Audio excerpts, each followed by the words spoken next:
Hey guys, what's going on? It's Jonathan. So I've been thinking about what it means to help out the impoverished and how we go about doing that a lot lately.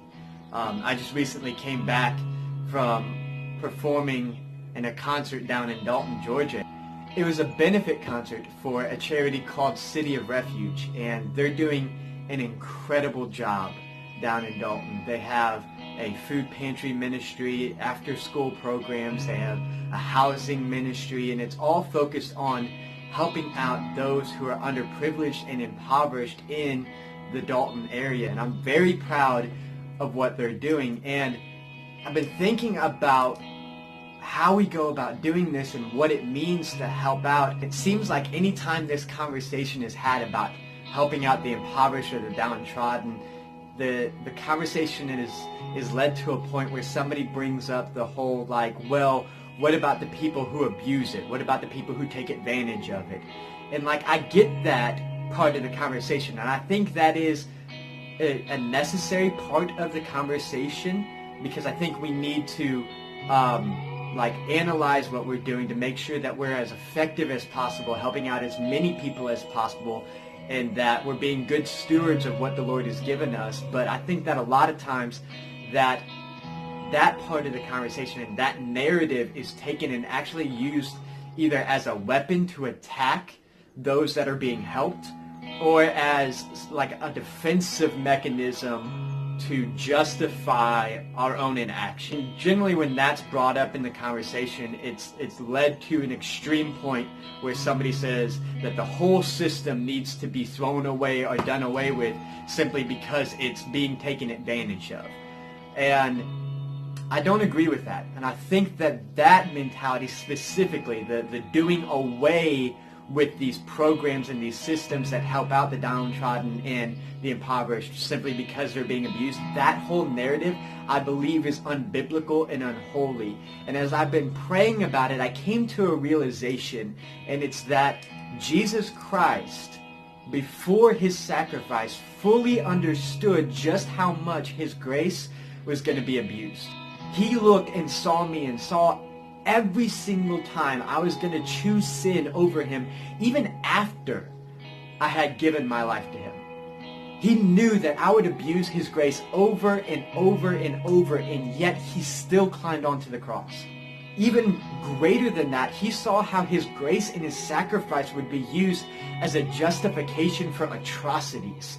It would be used as a justification for slavery, for Jim Crow, for genocide. It would be abused to an extreme degree, and yet he still chose to climb onto the cross. It's almost as if his sacrifice was this open declaration that even though our good nature and our goodwill would be abused, we cannot use it as an excuse for inaction. I don't know, it's just, that's been blazing in my head. We're going to be taken advantage of. I've watched it happen.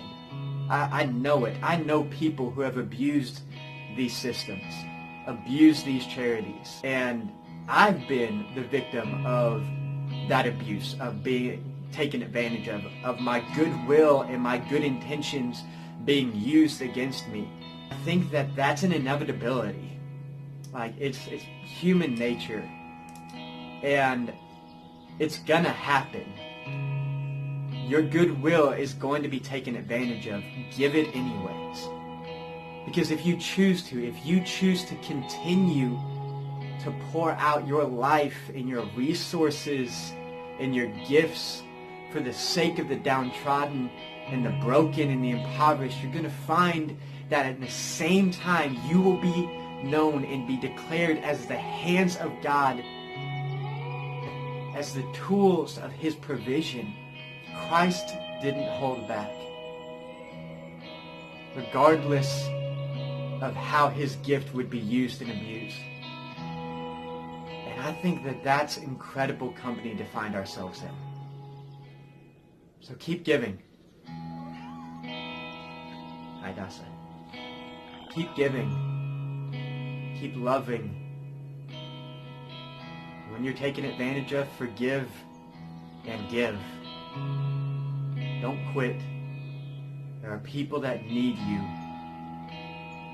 And there are people that will take advantage of you, but that doesn't mean that there aren't still people that need you. I'm going to link to City of Refuge in the description below, so make sure you go and check out what they're doing, support them, spread the word about them, volunteer if you're in the area, and even if you're not in the area, go down there and volunteer anyways, because they're amazing. Likes always help. If you think that this is going to help somebody out, share it with them. And if you want to continue to grow with us as we discover what it means to live our lives as the children of the most affectionate one, our Jesus Christ, and subscribe and keep following us, man. Thank you guys. I love you very much.